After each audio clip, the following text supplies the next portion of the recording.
لوگ کیا کہیں گے؟ بہترین تربیت اور جواب۔ مولانا جلال الدین رومی اور شمس تبریزی۔ ایک رات مولانا جلال الدین رومی نے اپنے استاد حضرت شمس الدین تبریزی کو اپنے گھر دعوت دی۔ مرشد شمس تشریف لے آئے۔ کھانے کے سب برتن تیار ہو گئے تو شمس نے رومی سے فرمایا، کیا تم مجھے پینے کے لیے شراب لا سکتے ہو؟ رومی یہ سن کر حیران رہ گئے، کیا استاد بھی شراب پیتے ہیں؟ شمس نے کہا، ہاں بالکل۔ رومی نے عرض کیا، مجھے معاف کیجیے، مجھے اس کا علم نہیں تھا۔ شمس نے فرمایا، اب جان گئے ہو، لہذا شراب لا دو۔ رومی بولے، اس وقت رات گئے کہاں سے لاؤں؟ شمس نے کہا، اپنے کسی خادم کو بھیج دو۔ رومی نے کہا، میرے نوکروں کے سامنے میری عزت ختم ہو جائے گی۔ شمس نے کہا، پھر خود ہی جا کر لے آؤ۔ رومی پریشان ہوئے، پورا شہر مجھے جانتا ہے، میں کیسے جا کر شراب خریدوں؟ شمس نے فرمایا، اگر تم واقعی میرے شاگرد ہو تو وہی کرو جو میں کہتا ہوں، ورنہ آج نہ میں کھاؤں گا، نہ بات کروں گا، نہ سو سکوں گا۔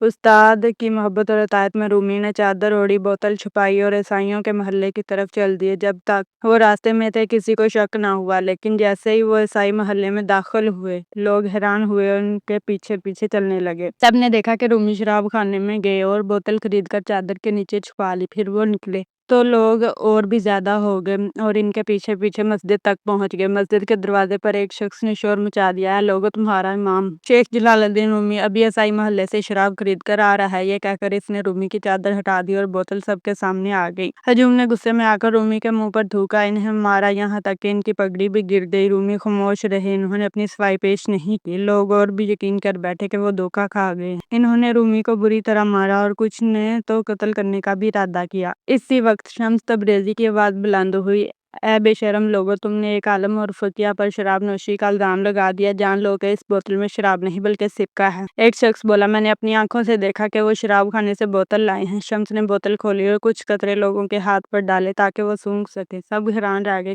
کہ واقعی یہ تو سرکہ ہے۔ اصل بات یہ تھی کہ شمس پہلے ہی شراب خانے گئے تھے اور دکاندار کو کہہ دیا تھا کہ اگر رومی بوتل لینے آئے تو انہیں شراب کی بجائے سرکہ دیا جائے۔ اب لوگ اپنے سر پیٹنے لگے اور شرمندگی کے مارے رومی کے قدموں میں گر گئی۔ سب نے معافی مانگی اور ان کے ہاتھ چومے، پھر آہستہ آہستہ منتشر ہو گئے۔ رومی نے شمس سے عرض کیا، آج آپ نے مجھے کتنی بڑی آزمائش میں ڈال دیا، یہاں تک کہ میری عزت اور وقار میرے مریدوں کے سامنے خاک میں مل گئی۔ اس سب کا کیا مطلب تھا؟ شمس نے فرمایا، تاکہ تم سمجھ لو کہ لوگوں کی عزت اور شہرت محض ایک فریب ہے۔ کیا تمہیں لگتا ہے کہ ان لوگوں کا احترام ہمیشہ قائم رہتا ہے؟ تم نے خود دیکھا، محض ایک بوتل کے شک پر وہ تمہارے دشمن بن گئے، تم پر تھوکا مارا اور قریب تھا کہ جان لے لیتے۔ یہی وہ عزت ہے جس پر تم نازاں تھے، جو ایک پل میں ختم ہو گئی۔ آج کے بعد لوگوں کی عزت پر نہ بھروسہ کرنا، اصل عزت صرف اللہ کے پاس ہے، جو وقت کے ساتھ نہ بدلتی ہے اور نہ مٹتی ہے۔ وہی بہتر جانتا ہے کہ کون واقعی باعزت ہے اور کون جھوٹی عزت کا طلبگار۔ لہذا آئندہ اپنی نظر صرف اللہ پر رکھو۔ سبق: دنیا کی عزت اور لوگوں کی رائے لمحوں میں بدل جاتی ہے، اصل عزت وہ ہے جو اللہ تعالیٰ کے نزدیک ہو۔ اگر آپ کو یہ ہماری کہانی اچھی لگی ہو، اس طرح کی